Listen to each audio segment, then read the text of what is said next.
মহারাজ, এত গভীর রাতে জঙ্গলে দাঁড়িয়ে আপনি কার জন্য অপেক্ষা করছেন মহারাজ? সেটা একটু পরেই জানতে পারবে।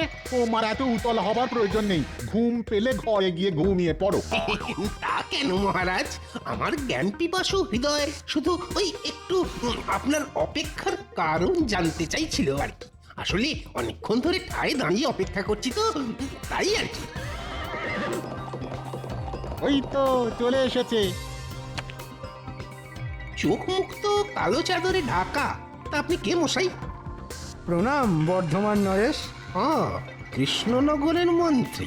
ঠিক আছে ঠিক আছে, শোনো কৃষ্ণনগরের মন্ত্রী, আমি জানি তোমার বহুদিনের ইচ্ছে কৃষ্ণনগর রাজ্যের রাজা হওয়া, তাই তো? হ্যাঁ, কি আর করব বলুন, আমার সেই গুপ্ত ইচ্ছে সুপ্তই রয়ে গেল, কোনোদিন পূরণ হলো না। নবাব খাম্বাজরাজ কেউই কোনোদিন আমার মনের ইচ্ছে পূরণ করতে সাহায্য করলো না, তাই আপনার কাছে আসা। খালি হাতে বসে থাকলে সেই গুপ্ত ইচ্ছে শুধু সুপ্তই থাকবে না, কদিন পরে লুপ্ত হয়ে যাবে। শোনো কৃষ্ণনগরের মন্ত্রী, তোমার মতো আমারও বহুদিনের ইচ্ছে ওই সোনার রাজ্য কৃষ্ণনগরকে নিজের হাতে পাওয়া, কিন্তু কিছুতেই হচ্ছে না। তাই আমি একটা পরিকল্পনা করেছি। কি পরিকল্পনা? পরিকল্পনা ঠিক মতো খাটাতে পারলে ওই কৃষ্ণনগর হাতে পাবো, সেটা হবে আমার একটা অঙ্গরাজ্য। কি পরিকল্পনা বলুন বর্ধমান রাজ। শোনো, কৃষ্ণনগর রাজ্যকে বাগাতে গেলে তোমাদের দুটো পথের কাঁটাকে সরাতে হবে। কাকে কাকে বর্ধমান রাজ? দুজন তীক্ষ্ণ ক্ষুরধারী বুদ্ধিমান ব্যক্তি। শোনো শোনো, তুমি কালকে আপনি কোনো চিন্তা করবেন না, এই সব কাজে বিশাল পটু, যাকে বলে বড় খেলোয়াড়। ঠিক আছে, তুমি তোমার দাবার চাল দিতে থাকো, তারপর সুযোগ বুঝে আমিও মক্ষম চালটা দিচ্ছি। ঠিক আছে ঠিক আছে, আপনি আপনার কাজ শুরু করে দিন, আমিও কালকে রাজসভায় গিয়ে আমার কাজ শুরু করে দেব।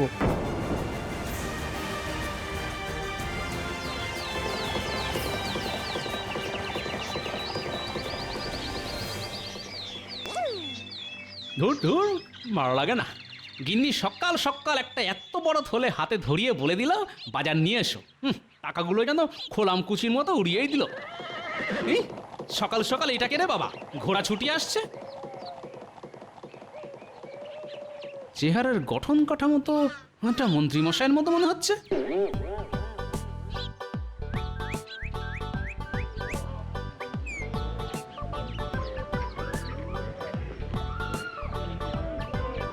কি ভাই, তোমার এই পটল তো সকালে সকালেই পটল তুলেছে। আর কি করবো বলো তো গোপাল দাদা, দিনকাল তো খুব খারাপ। বাজারে একদম টাটকা সবজির আমদানি কমে গেছে গো। ঠিক আছে, বেছে বেছে একশের আধমরা পটল দাও দেখি। নেই মামার চেয়ে কানা মামাই ভালো, মরা পটলের চেয়ে আধমরা ভালো। তা কত দাম হলো? গোপাল দাদা গো, মাত্র 2 টাকা। হ্যাঁ, সে কি, এই টেসে যাওয়া পটল 2 টাকা? না না, অত দাম দিতে পারবো না, 1 টাকা দিচ্ছি। কি আর বলবো বলো, সকাল সকাল বউনি হয়নি তো। দাও দাও, 1 টাকাই দাও।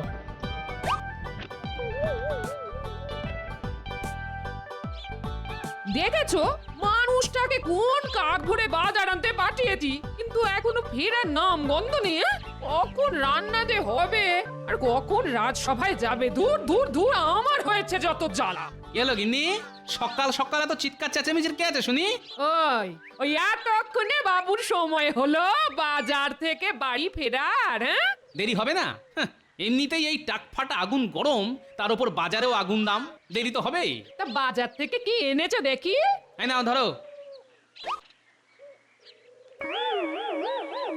উমাই, কি কি সর্বনাশ! এ কি বাজার করেছো তুমি? কেন, কি আবার হলো? তুমি যা যা আনতে বলেছিলে তাই তাই এনেছি। আলু, পটল, লঙ্কা। পচা আলু, মরা পটল আর শুকনো লঙ্কা। মস্করা হচ্ছে নাকি আমার সঙ্গে? মস্করা? এইসব এইসব গরু ছাগলের খাবার তুমি সংসারের জন্য এনেছো? কি আর করবো বলো গিন্নি, বাজারে সবকিছুর যে আগুন দাম, তোমাকে এই দিয়েই রান্না করতে হবে, বুঝলে? বাবু আবার রাজসভায় চাকরি করে, তাতেই এই অবস্থা। যদি অন্য কিছু করতো তাহলে তো মনে হয় খেতেই পেতাম না। ধুর ধুর। অত কথা না বাড়িয়ে তাড়াতাড়ি কিছু একটা রান্না করো, আমি স্নানে গেলাম।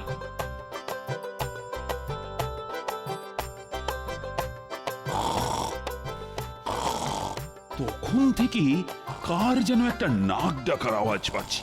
সকাল সকাল রাজসভায় ঘুমোচ্ছে শুনি। ওই তো ওই তো মহারাজ, আপনার পাশে দণ্ডায়মান ঘোড়া স্বরূপ মন্ত্রীমশাই দাঁড়িয়ে দাঁড়িয়ে ঘুমোচ্ছে। বাইরে এত চড়া রোদ্দুর, লোকজনের ফাটছে টাক, রাজসভাতে মন্ত্রীমশাই দিচ্ছে ঘুম, ডাকছে না। আমি তো মন্ত্রী মশাইয়ের এই দিনের বেলায় ঘুমের কোনো বৈজ্ঞানিক কারণ খুঁজে পাচ্ছি না। মনে হচ্ছে মন্ত্রীমশাই গ্রহ নক্ষত্র ঝিমিয়ে রয়েছে। কি হলো কি হলো কি হলো? ও ঘোড়া মশাই, থুড়ি মন্ত্রীমশাই, উঠে পড়ুন। কি বললে গোপাল? আমি ঘোড়া? তাহলে তুমি কি? তুমি একটা পেট মোটা হাতি। ঘোড়াই তো দাঁড়িয়ে দাঁড়িয়ে ঘুমায়, তা আপনাকে আর কি বলে ডাকবো বলুন? এর থেকে ভালো উপমা যে আর কিছু পেলাম না। খুব খারাপ হয়ে যাচ্ছে কিন্তু গোপাল, নিজে তো সারাদিন কোনো কাজ করো না, শুধু আমার পিছনে লাগা। এই তোমরা থামবে এবার। মন্ত্রীমশাই এরকম ঘুমোলে রাজ্যবাসী কি করবে? ঠিকই তো। আমি এমনি এমনি ঘুমাইনি মহারাজ, আমি সারা রাত ঘোড়ায় চড়ে রাজ্য পাহারা দিয়েছি। আমিও আপনাকে সকালবেলা ঘোড়ায় চড়ে রাস্তায় ঘুরতে দেখলাম। দেখুন মহারাজ, গোপাল আমাকে নিজেই প্রত্যক্ষ দেখেছে, আর গোপালই আমাকে ঘোড়া বলে অপমান করছে। না গোপাল, এটা কিন্তু তুমি খুবই ভুল করেছো। না জেনে বুঝে কাউকে এভাবে অপমান করা উচিত নয়। মহারাজ, আমার কি মনে হয় জানেন তো, আমাদের রাজসভা থেকে দুজন অকর্মা ঢেঁকি সভাসদকে একেবারে বিদায় করে দেওয়া উচিত। হ্যাঁ, কাদের কাদের? গোপাল আর বিজ্ঞানীকে।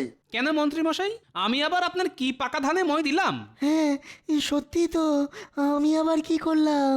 কিছুই করনি। এই মন্ত্রী, তুমি কি বলতে চাও সেটা খোলসা করে বলো তো।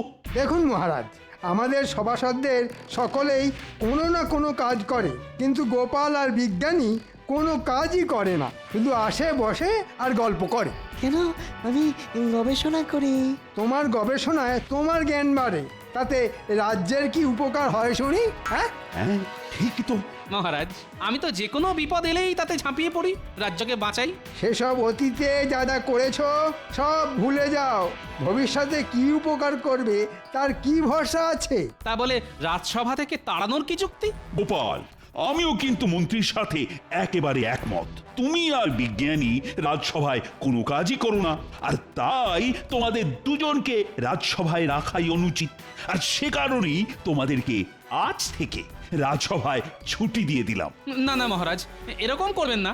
বাড়িতে গিন্নি আছে, আমরা না খেতে পেয়ে মরে যাবো যে, আমাদের সংসারটা তো ভেসে যাবে। ওসব বলে আমার মন গলাতে পারবে না গোপাল। যেদিন তুমি আর বিজ্ঞানী তোমাদের দুজনের রাজসভায় থাকার গুরুত্ব প্রমাণ করতে পারবে, সেদিনই আবার রাজসভায় ফিরে আসবে, নইলে কিন্তু নয়। এ কি মহা ফাঁপড়ে পড়লাম রে বাবা। বিজ্ঞানী গোপাল অসহায়, আজ সামনে মহা ফাঁপড়, রাজসভার চাকরি হারিয়ে বেলবে তারা পাঁপড়।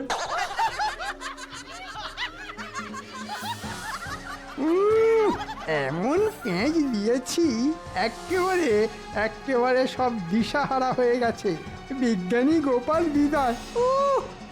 এখন শুধু মহারাজকে সরিয়ে আমাকে সিংহাসনে বসতে হবে। বাবা, আমি হলাম মন্ত্রী, সব সভাসদদের মধ্যমণি আমি ষড়যন্ত্রী। আজকের মতো রাজসভা তাহলে এখানেই সমাপ্তি ঘোষণা করা হলো। এটা কিন্তু খুব খারাপ হলো মন্ত্রীমশাই। আমি যথেষ্ট সততার সাথে রাজসভার দায়িত্ব পালন করি, কিন্তু আপনি আজ আমাকে মহারাজের কাছে ছোট করলেন। আমি আর বলার কে গোপাল, সবই ওপরওয়ালার ইচ্ছে। জয় ঠাকুর, জয় ঠাকুর। গোপাল, আমার মনে হয় এ রাজ্যে বসে আর গবেষণা করা হলো না। কত কিছু ভেবেছিলাম, কিন্তু সব জলে চলে গেল গোপাল। চলে আসুন বিজ্ঞানী, বেশি কথা বাড়িয়ে লাভ নেই। ভাগ্যে থাকলে আমরা নিশ্চয়ই আবার সসম্মানে রাজসভায় ফিরে আসতে পারবো। হ্যাঁ, চলো চলো গোপাল, চলো।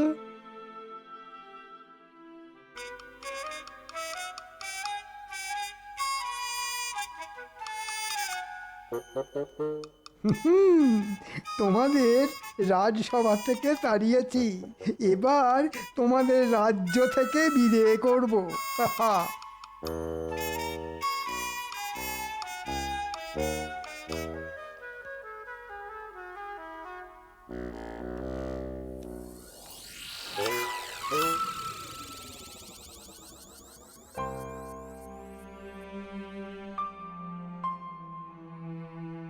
বলি তোমার কি হলো? সেই রাজসভা থেকে এসে বসে আছো তো বসেই আছো, তোমার নাম গন্ধ নেই। আর কি বলবো বলো গিন্নি, এখন থেকে তো বসেই থাকতে হবে। বসে থাকতে হবে মানে? রাজসভার চাকরিটা চলে গেছে গিন্নি। তোমার মাথাটা কি একেবারে খারাপ হয়ে গেছে নাকি? না গো না, মাথা আমার খারাপ হয়নি, যা বলছি সত্যি বলছি। আমার আর চাকরি নেই গিন্নি, যে কটা জমানো টাকা পয়সা আছে সব মনে হচ্ছে এবার ভেঙে খেতে হবে। দূর দূর দূর, কি যে সংসারে এসে পড়েছি আমার কপাল জানে, আজকে আমাকে এই দিনও দেখতে হলো।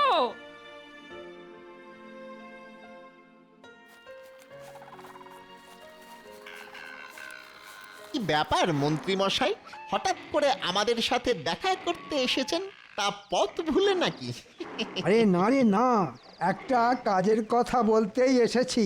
কাজটা করতে পারলে ভালো বকশিসও পাবি। হ্যাঁ। দেখুন মন্ত্রীমশাই, আগে থেকেই বলে রাখছি, হ্যাঁ, আপনার কাজ যতবার করতে গেছি কিছু না কিছু বিপদে পড়েইছি। এবার সেরকম হলে করতে পারবো না, আমি আগে থেকেই বলে দিচ্ছি আপনাকে। আরে না রে না, এমন কিছুই করতে হবে না যাতে তোরা বিপদে পড়িস। হ্যাঁ, তাহলে ঠিক আছে, বলুন কি করতে হবে? গোপাল আর বিজ্ঞানী এই দুজনকে তোদের চোখে চোখে রাখতে হবে। ওরা কি করছে সেটা জানাতে হবে আমাকে। আচ্ছা মন্ত্রীমশাই, কাজ হয়ে যাবে। এবার এবার আমাদের ওই বকশিসটা। আরে বাবা, পাবি পাবি, সময় হলে ঠিক পাবি। যা এখন চটপট কাজে লেগে পড়। ধুর, এইভাবে কাজ করতে ভালো লাগে বল মোটা? হ্যাঁ, ঠিক বলেছিস। আগে থেকে কিছু হাতে গরম টাকা পয়সা পেলে না হয় কাজ করে একটা মজা পেতাম।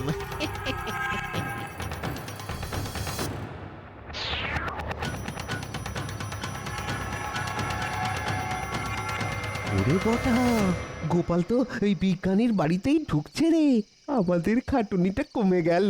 হ্যাঁ, তা যা বলেছিস। তা ঘটা, তুই চট করে মন্ত্রীমশাইকে ডেকে নিয়ে আয়, আমি ততক্ষণ ঝোপের আড়ালে বসে সব কিছু নজর রাখছি। ঠিক আছে, এই যাবো আর এই আসবো। হ্যাঁ। কি গো বিজ্ঞানী, কি করছো? কি আবার করব বলো গোপাল, আমার যা কাজ, এই একটু একটা পটকা নিয়ে গবেষণা করছি। হ্যাঁ, সে কি গো বিজ্ঞানী? আরে বাবা, অনেকদিন আগে থেকেই এটা বানিয়ে রেখেছি, যদি আমাদের রাজ্যের কোনো বিপদে আপদে কাজে লাগে সেই জন্য। তুমি দেশের জন্য এত ভাবছো, আর এমন ভাগ্যের পরিহাস দেখো, মহারাজ তোমাকেও রাজসভা থেকে বহিষ্কার করলো। ঠিক বলেছ গোপাল, আমি কালকে সকালবেলা গিয়ে মহারাজকে আমার এই যুগান্তকারী পটকা আবিষ্কারের কথা জানাবো, তাহলে মহারাজ নিশ্চয়ই আবার আমাকে রাজসভায় ফিরিয়ে নেবেন। হ্যাঁ হ্যাঁ, তা নিশ্চয়ই নেবেন, কিন্তু আমার তো কোনো হিল্লে হলো না। এমনিতেই বাজারের আগুন দাম, নুন আনতে পান্তা ফুরিয়ে যাচ্ছে, এখন চাকরি খুইয়ে আমি কিভাবে সংসার চালাবো বলো তো? শোনো গোপাল, আমাদের রাজ্যের জন্য তোমার অবদান কিছু কম নয়, তাই আমি মহারাজকে বলবো এই পটকা বানানোর জন্য তুমিও সাহায্য করেছো। এটা এমন একটা জিনিস, সেটা ছোট পটকা আর বড় ঝটকা, মহারাজ দেখবেন আর চমকে চমকে উঠবেন। কোনো আগুন লাগবে না, শুধু ছুঁড়ে মারলেই ফাটবে। কই দেখি তোমার পটকা, একটু পরীক্ষা করে দেখি। এই নাও দেখো, তবে ঘরের মধ্যে ছুঁড়ো না কিন্তু। না না, বাইরে ছুঁড়েই পরীক্ষা করব। ওরে বাবা রে, মরে গেলাম রে। ও মা গো, বাবা গো, বাবা গো, ওরে মা গো, বাবা গো, ওরে, কি ভয়ানক! বাঁচাও বাঁচাও! এ কারা যেন ছুটে পালিয়ে গেল মনে হচ্ছে। এই কিরে,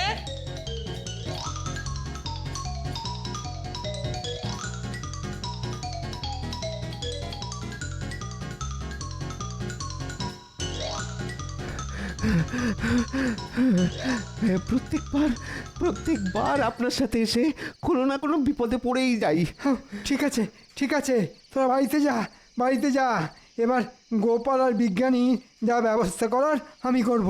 যা বাড়িতে যা।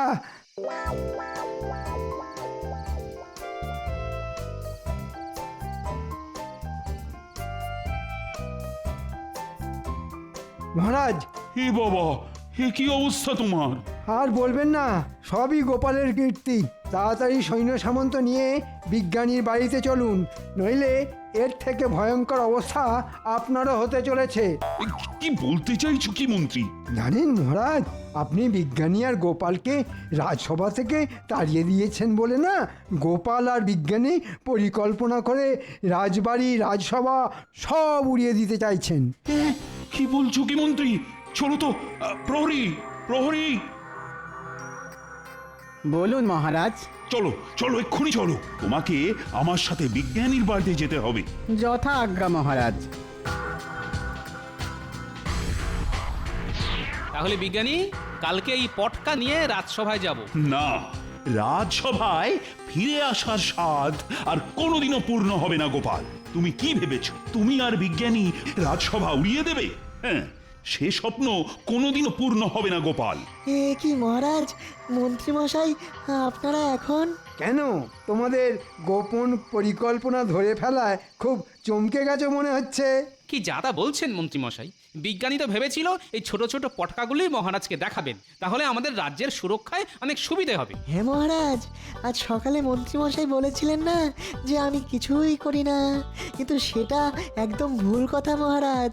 আমি এই ছোট পটকা আবিষ্কার করেছি যাতে খুব সহজেই বড় সেনাবাহিনীকে আটকে রাখা সম্ভব। হ্যাঁ, ওসব কথা বলে মহারাজকে বোকা বানাতে পারবে না বিজ্ঞানী। আমি খুব ভালো করে বুঝতে পারছি, গোপাল আর বিজ্ঞানী মিলে অনেক বড় ষড়যন্ত্র করেছো। বিশ্বাস করুন মহারাজ, আমি আপনার নুন খেয়েছি। আমি কোনোদিনও আপনার কোনো সর্বনাশের কথা ভাবতেই পারি না, বিশ্বাস করুন। চুপ! তোমাদের হাড়ে হাড়ে চেনা হয়ে গেছে আমার।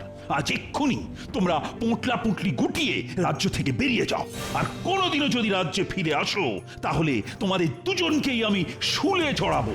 কথাটা মনে থাকে যেন। হ্যাঁ, ও গোপাল, এবার কি হবে?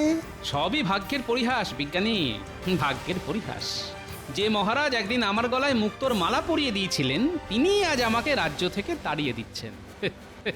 সেই গোপাল, এবার তুমি কি করবে? তোমার তো সংসার আছে। দেখি, গিন্নিকে আপাতত শ্বশুর বাড়িতে পাঠিয়ে দেব, তারপর অন্য রাজ্যে কোনো একটা কাজের বন্দোবস্ত হলে গিন্নিকে আবার ডেকে নেব। ঠিক বলেছ। ঠিক আছে, তুমি তোমার গিন্নিকে জানিয়ে চলো, আমিও আমার পোটলা পুটলি নিয়েই বেরোচ্ছি। হ্যাঁ, আমাদের দুজনকেই যখন রাজ্য ছাড়া হতে হবে, তখন চলো দুজনে একসাথেই যাই।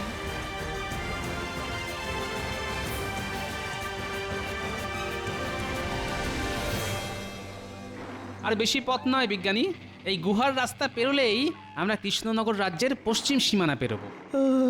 ও, সেই তখন থেকে হেঁটেই চলেছি, পাটা যেন আর চলছে না।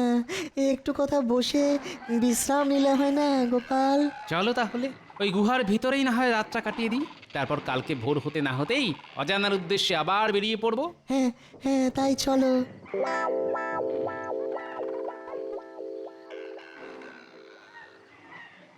মন্ত্রী, আর শুধুমাত্র এই গুহাটা পেরোতে পারলেই আমরা কৃষ্ণনগরের সীমান্তে প্রবেশ করব। তারপর এই কৃষ্ণনগর রাজ্য হবে আমাদের। আস্তে আস্তে মন্ত্রী, আস্তে! কেউ যেন জানতে না পারে আমরা অতর্কিতে কৃষ্ণনগর আক্রমণ করছি। সর্বনাশ বিজ্ঞানী, এসব কি আমরা নিজের চোখে দেখছি? হ্যাঁ গোপাল, কৃষ্ণনগরের সামনে সমূহ বিপদ, আর বিপদ থেকে রক্ষা পাওয়ার অস্ত্র আছে আমার কাছে। হ্যাঁ সত্যি বিজ্ঞানী? হ্যাঁ গোপাল, তবে এই দেখো তার খেলা। পালাও পালাও পালাও পালাও, শিগগির পালাও দেখি সব বোমা ছুটছে কেন? মহারাজ, ভালো কথা বলছি, ফিরে চলুন। আমরা অন্য কোনো সময় আবার কৃষ্ণনগর আক্রমণ করবো খন। এখন কেটে পড়ুন, পালাও। আচ্ছা আচ্ছা বিজ্ঞানী, তোমার আবিষ্কারের একটা উড়ন্ত জুতো ছিল না, সেটা সাথে এনেছো? হ্যাঁ এনেছি তো, এই নাও। বিজ্ঞানী, তুমি মহারাজের কাছে চলো, আমিও ওই ব্যাটা দুটোকে তুলে নিয়ে যাচ্ছি।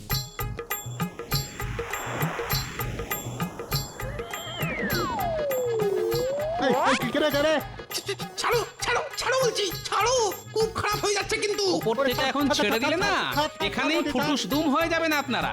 তাই যেখানে ছাড়ার ঠিক সেখানেই ছাড়বো। এখন চুপচাপ আমার সাথে চলুন।